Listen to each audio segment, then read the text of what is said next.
Hello everyone, सुबह की चाय के साथ 10 इम्पॉर्टेंट करंट अफेयर सेशन में आपका स्वागत है। आज दिनांक है 21 जुलाई 2021। तो चलिए आज के सभी इम्पॉर्टेंट करंट अफेयर्स देख लेते हैं। पहला प्रश्न है, हाल ही में किस भारतीय शतरंज खिलाड़ी ने स्पार्क्सन ट्रॉफी को जीत लिया है?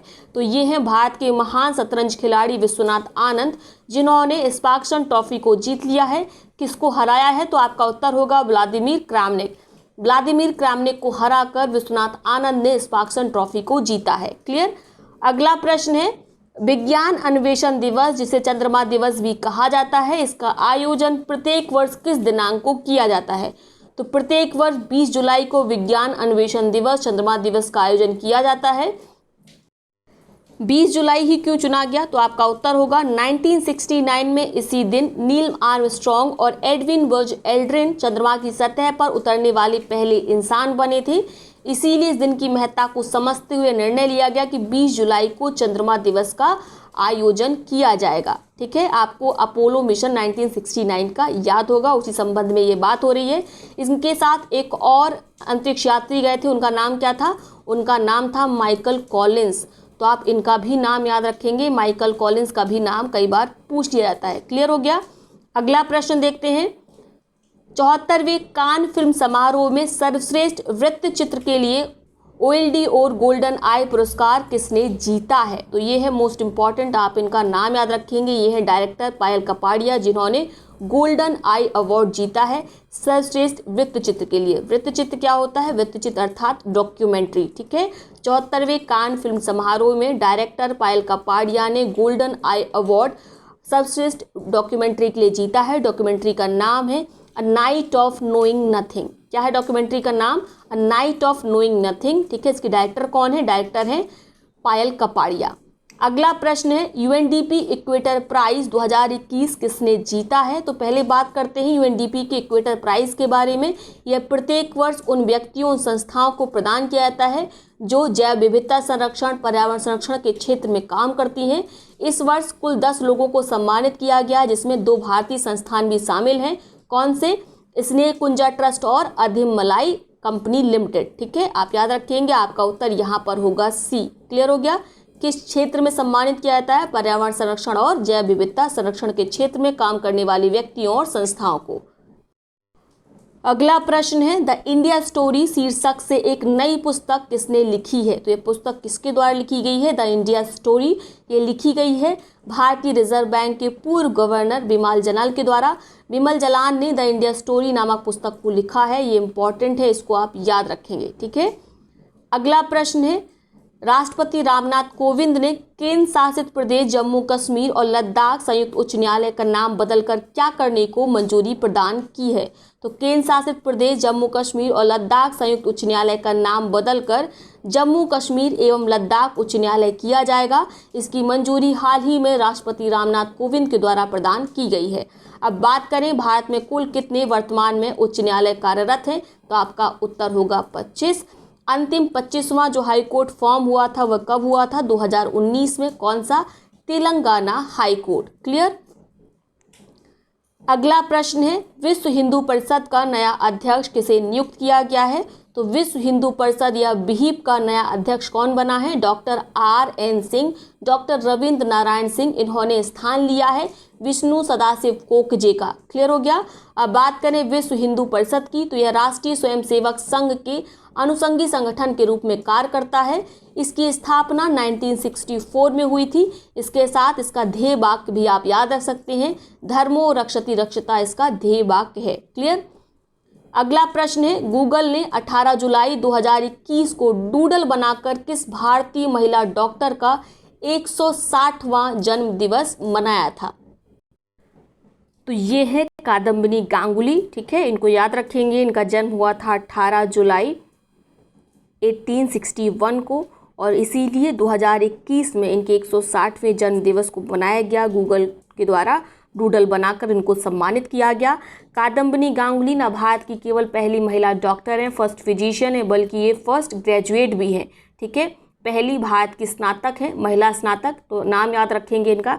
इसके साथ इन्होंने भारतीय राष्ट्रीय कांग्रेस के 1890 के जो कलकत्ता का अधिवेशन था उसमें इन्होंने भाषण भी दिया था, अधिवेशन को एड्रेस किया था। तो she is the first women to address Congress summit, ठीक है। इस 1890 के कांग्रेस के अधिवेशन के अध्यक्ष कौन थे, अध्यक्षता किसने की थी, तो आपका उत्तर होगा फिरोज शाह मेहता ने, ठीक है। इसके साथ आप नोट कर सकते हैं जो 1889 का कांग्रेस का अधिवेशन था, यह पहला ऐसा अधिवेशन था, मद्रास में अधिवेशन हुआ था, यह पहला ऐसा अधिवेशन था जिसमें महिलाओं ने एज अ मेंबर हिस्सा लिया था, ठीक है। यानी अभी तक मेंबर के रूप में भी जो महिलाएं थी 1885 से लेके 1888 तक उन्होंने एज अ मेंबर हिस्सा नहीं लिया था, लेकिन पहली बार महिलाओं ने भी भाग लिया इस अधिवेशन में 1889 में, लेकिन उन्होंने इसमें कोई किसी प्रकार का भाषण या उसमें एड्रेस नहीं किया था। एड्रेस कब किया गया, फर्स्ट टाइम वुमेन के द्वारा, तो याद रखेंगे 1890 में, ठीक है। किसने किया, कादम्बिनी गांगुली ने, याद रखेंगे। अगला प्रश्न है, भारत की पहली चालक रहित पॉड टैक्सी किस हवाई अड्डे को ग्रेटर नोएडा से जोड़ेगी, तो भारत की पहली चालक रहित पॉड टैक्सी जेवर अंतर्राष्ट्रीय हवाई अड्डे को फिल्म सिटी ग्रेटर नोएडा से जोड़ेगी। कुल दूरी कितनी है, तो कुल दूरी नोट करेंगे 14 किलोमीटर की है, यानी यह कुल कितनी यात्रा करा करेगी पॉड टैक्सी, 14 किलोमीटर की, क्लियर। अगला प्रश्न है, प्रधानमंत्री नरेंद्र मोदी द्वारा किस शहर में अंतर्राष्ट्रीय सहयोग और सम्मेलन केंद्र रुद्राक्ष कन्वेंशन सेंटर का उद्घाटन किया गया, तो ये है रुद्राक्ष कन्वेंशन सेंटर। इसका उद्घाटन प्रधानमंत्री नरेंद्र मोदी के कर कमलों द्वारा कहाँ पर किया गया, वाराणसी में किया गया। इस कन्वेंशन सेंटर में सभी इंटरनेशनल समिट होंगी, कॉन्फ्रेंसेस होंगी, तो ये इंपॉर्टेंट है, आप याद रखेंगे, क्लियर। अगला प्रश्न है, संघाई सहयोग संगठन की बैठक 2021 में शहर में हुई, तो आपका उत्तर होगा संघाई सहयोग संगठन 2021 की बैठक दुशानबे में हुई। दुशानबे कहाँ पर है, यह राजधानी है ताजिकिस्तान की, क्लियर। अब बात करते हैं संघाई सहयोग संगठन की, तो इसकी स्थापना, इसका फॉर्मेशन संघाई 5 के रूप में हुआ था 1996 में। तब इसमें केवल 5 देश शामिल थे, रूस, चीन, कजाकिस्तान, किर्गिस्तान और ताजिकिस्तान। बाद में 2001 में इसको विस्तारित किया गया, ठीक है, और इसमें 3 अन्य देशों ने ज्वाइन कर लिया। किन अन्य देशों ने ज्वाइन किया, तो नोट करेंगे, भारत, पाकिस्तान और उज्बेकिस्तान ने, ठीक है। तब संघाई सहयोग संगठन में कुल 8 मेंबर हो गए, तो संघाई 5 से इसका नाम बदल कर दिया गया संघाई सहयोग संगठन, क्लियर। तो कुल कितने मेंबर हैं, रूस, चीन, Kazakhstan, Kyrgyzstan, Tajikistan, Bharat, Pakistan और उज्बेकिस्तान, ठीक है। 2021 की बैठक कहाँ हुई, तो इसकी बैठक हुई ताजिकिस्तान की राजधानी दुशानबे में, याद रहेगा। तो ये हैं आज के सभी इंपॉर्टेंट करंट अफेयर्स। अब देखते हैं आज के उन प्रश्नों को जिनका जवाब आपको कमेंट बॉक्स में देना है। दोनों प्रश्नों का जवाब एक ही कमेंट में लिखेंगे, जिसका जवाब सबसे पहले सही सटीक आएगा उसके कमेंट को पिन किया जाएगा, साथ में उसका नाम अगले वीडियो में लिया जाएगा। पहला प्रश्न है, लद्दाख ने 2025 तक जैविक इकाई बनाने के लिए किसके साथ समझौता ज्ञापन पर हस्ताक्षर किया है। आपके विकल्प हैं सिक्किम, अरुणाचल प्रदेश, पश्चिम बंगाल और नागालैंड। साथ में कमेंट बॉक्स में बताएंगे सिक्किम को किस वर्ष दुनिया का पहला जैविक शहर या जैविक राज्य प्रदेश घोषित किया गया, क्लियर। दूसरा प्रश्न है, पुलित्जर अवार्ड से सम्मानित किस भारतीय पत्रकार की अफगानिस्तान में हिंसा की रिपोर्टिंग के दौरान तालिबानी आतंकियों ने हत्या कर दी। आपके विकल्प हैं दानिश सिद्दीकी या डार यासीन, मुख्तार खान और चन्नी आनंद। साथ में आप बताएंगे मुख्तार खान, चन्नी आनंद, डार यासीन या दानिश सिद्दीकी इनमें से कौन है जिन्हें हाल ही में सम्मानित किया गया था पुलित्जर अवार्ड से, ठीक है। ऑलरेडी हम बता चुके हैं दानिश सिद्दीकी किस वर्ष सम्मानित हुए थे, आप ये भी कमेंट बॉक्स में बताएंगे। तो इन दोनों प्रश्नों का जवाब आप देंगे, इसमें कई और प्रश्न छुपे हुए हैं।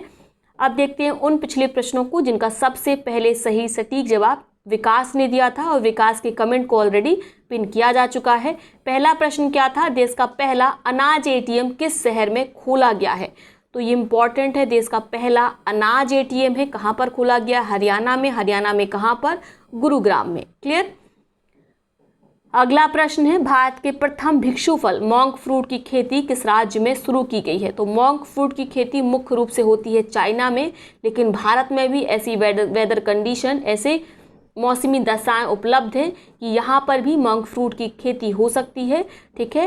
तो कहाँ पर की जाएगी, हिमाचल प्रदेश में। मोंक फ्रूट इसको नाम क्यों दिया गया, 13वीं शताब्दी में एक बौद्ध भिक्षु के द्वारा इस फल का उपभोग एज अ फूड किया जाता था, भोजन के रूप में किया जाता था, इसलिए इसका नाम भिक्षु फल या मोंक फ्रूट पड़ा, ठीक है। इसकी खेती अब भारत में भी होगी, याद रहेगा। तो ये है आज का सेशन। आई होप वीडियो आपको पसंद आया होगा। वीडियो को लाइक करें, साथ ही अपने मित्र और सहपाठियों के साथ इसे शेयर अवश्य करें। बहुत बहुत धन्यवाद।